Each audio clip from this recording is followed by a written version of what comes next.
विद्यार्थियों सुप्रभात। कैसे हैं आप? कक्षा 8 हिंदी माध्यम, विषय गणित। देखो मैं आपको कोर्स के बारे में मैं बताता हूँ मैं आपको। ओके, देखो परिमेय संख्या, पहला चैप्टर है परिमेय संख्या।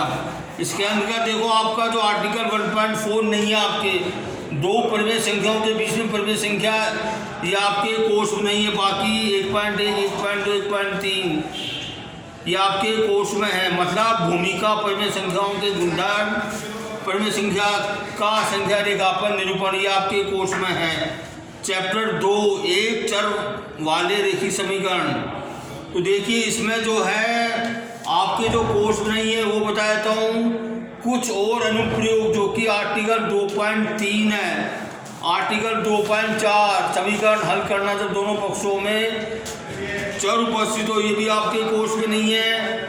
और देखिए कुछ और उदाहरण, ये भी आपके कोर्स में नहीं है।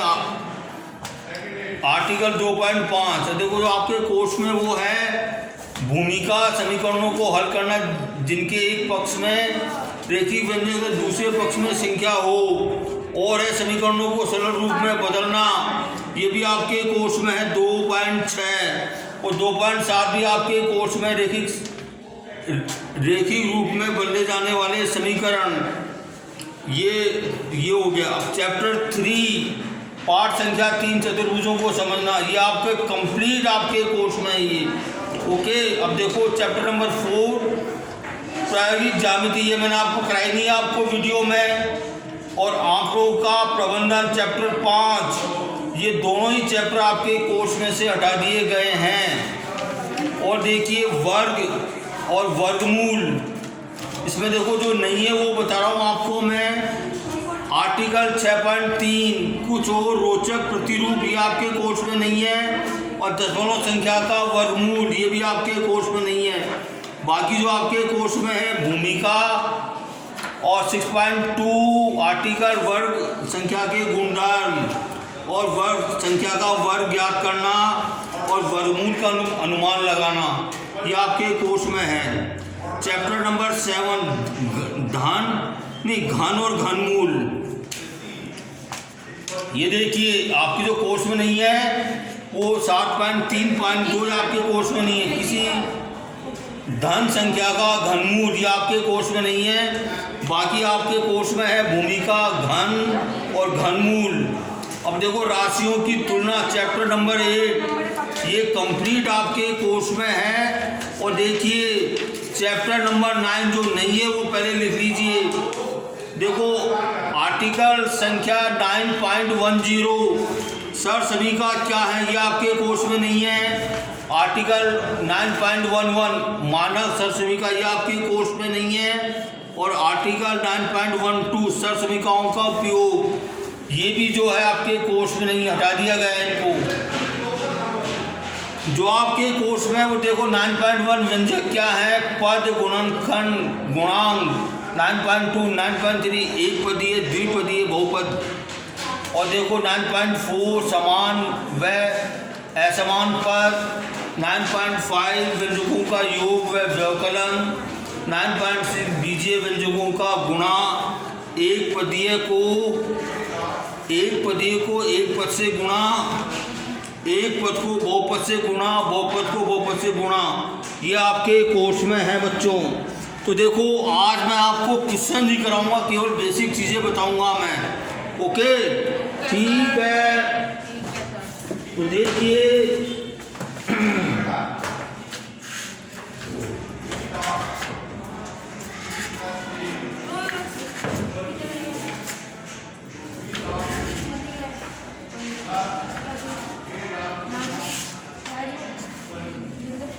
ये देखिए बीजीय व्यंजक क्या होते हैं। व्यंजक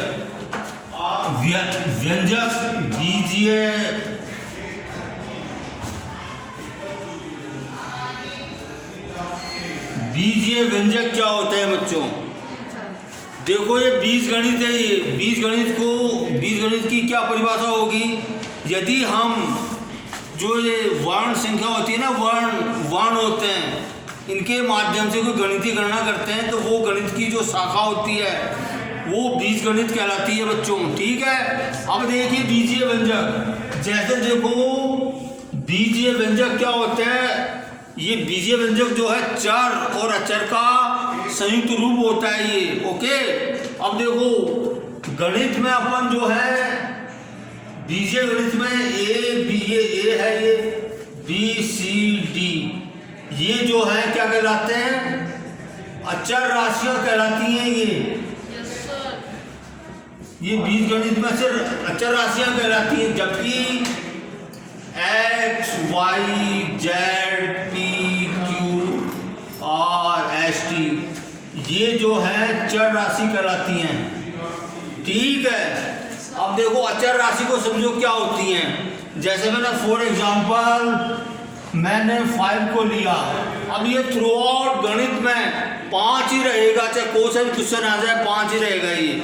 ओके, पूरे गणित में 5 का 5 ही रहेगा। जबकि अगर मैं चर राशि को लेता हूँ, फॉर एग्जांपल मैंने x ले लिया मैंने, अब देखो ये अकॉर्डिंग टू क्वेश्चन, प्रश्न के अनुसार या गणित में कोई सिचुएशन आती है या कोई स्थिति आती है, उसके अनुसार ये जो है मान बदल सकता है ये x, इसलिए ये चर कहलाता है। जबकि ये 5 जो है स्थिर रहता है ये, तो ये जो है अचर कहलाता है।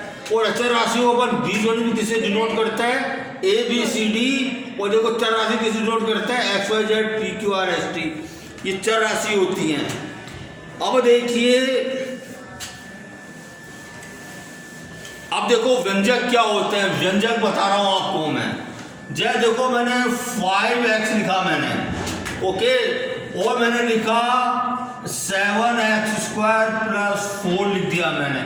ओके, ठीक है, और देखिए z² + 9 लिख दिया और x y लिख दिया मैंने।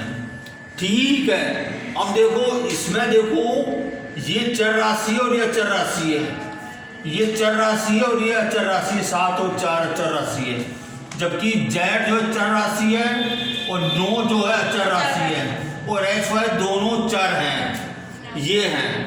तो ये जो है क्या बन गए, ये एक अभिव्यक्ति बन गई है, इसको अपन व्यंजक बोलते हैं इसको अपन। ठीक है, अभिव्यक्ति बन गई।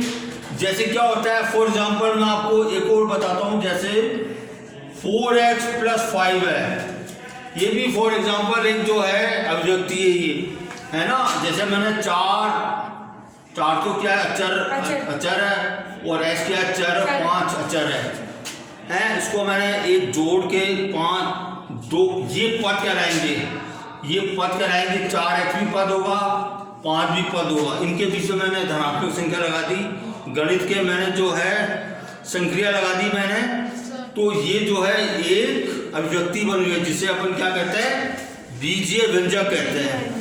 अब देखिए बीजीय व्यंजक को जो है अपन संख्या रेखा पर कैसे निरूपित करते हैं बच्चों।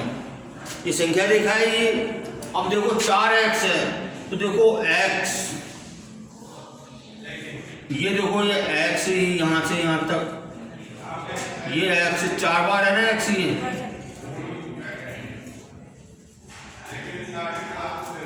ये बैठो अभी 4x है, और देखो यहां से यहां तक क्या है, 5 है। तो ये मैं जो है इस व्यंजक को मैंने इस व्यक्ति को, इस व्यंजक को मैंने संख्या रेखा पर निरूपित कर दिया मैंने। ठीक है, ऐसे जो है व्यंजक को सरल रेखा, संख्या रेखा पर अपन ने व्यक्त करते हैं बच्चों। अब देखो दूसरी बातें आती है, पद, गुणनखंड, और देखो क्या होता है ये गुणांक। सुनाइए आपको ये पद, गुणनखंड और गुणांक। अब देखिए पद क्या होते हैं, मैंने बताया था आपको बीजीय पद, जैसे 5x पद है, बीजीय पद है ये। जैसे देखो 7x² एक पद है, ये 2 पद हो गए, ये है ना, ये तो अंगणितीय पद होगा, जबकि 7x क्या होगा, बीजगणितीय पद हो गया ये बीजीय पद हो गया। तो ये पद हो गए, ये पद कहलाते हैं ये। ओके, अब ये गुणनखंड। अब देखो 5 किससे गुणा हो रहा है, x से गुणा हो रहा है, तो 5 का गुणनखंड क्या हो गया, x हो गया। और x किससे गुणा हो रहा है, 5 से गुणा हो रहा है, तो ऐसा गुणनखंड क्या हो गया, 5 हो गया है। ठीक है ना। अब देखो ये 7x x² से गुणनखंड हो रहा है, तो x² गुणनखंड क्या हो गया, 7 हो गया, और 7 का गुणनखंड क्या हो गया, x² हो गया।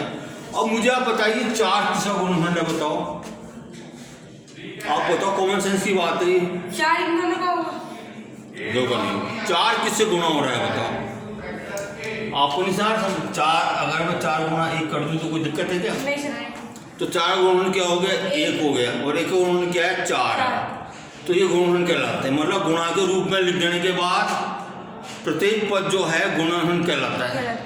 ठीक है, अब ये बात हो गई, दोनों पद गुणनखंड हो गए। अब आता है गुणांक।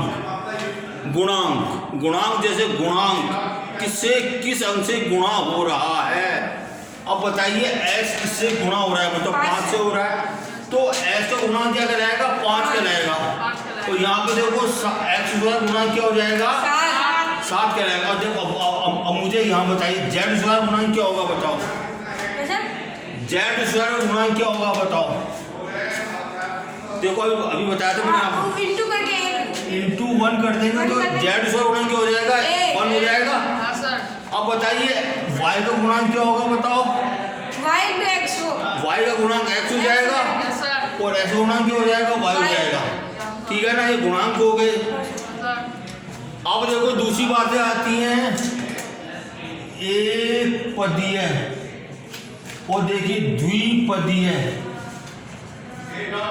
और त्रिपदीय और देखो बहुपद। ठीक है, जैसे नाम से ही, जैसे इसके नाम से ये जो है बता रहा है, अपने नाम से जो है बता रहा है, ये एक पदी है। अब देखो ये 5x जो है क्या है, एक पद है, ये एक पदी होगा, ये एक पदी व्यंजक कहलाता है। ये देखो इसमें 7x² प्लस 4 है, दो पद है इसमें, ये द्विपदी कहलाएगा।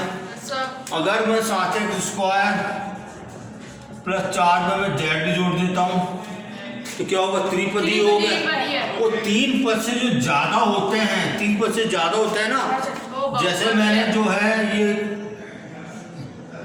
p जोड़ दिया इसमें मैंने, ये बहुपदी कहलाते हैं ये। ठीक है, अब देखिए इसके बाद आती है समान पद।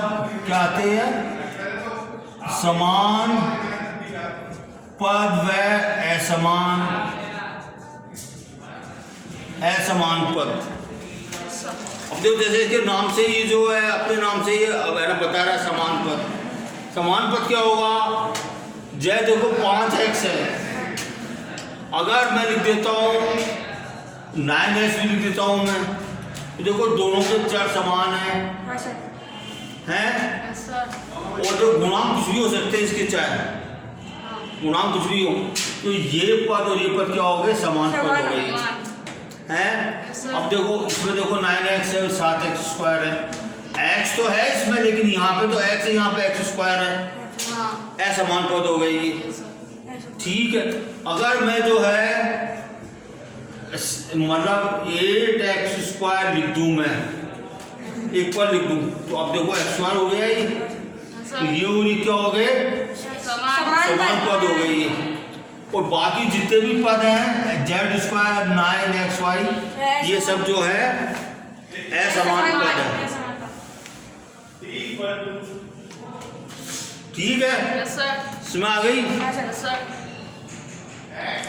तो देखिए अब मैं आपको जो है, अब आपका टाइम हो गया, 20 मिनट हो गए हैं। अब मैं आपको कल से जो है, आपको मैं जो है बीजीय पदों के जो है बीजीय व्यंजकों का योग और व्याकरण करना बताऊंगा मैं।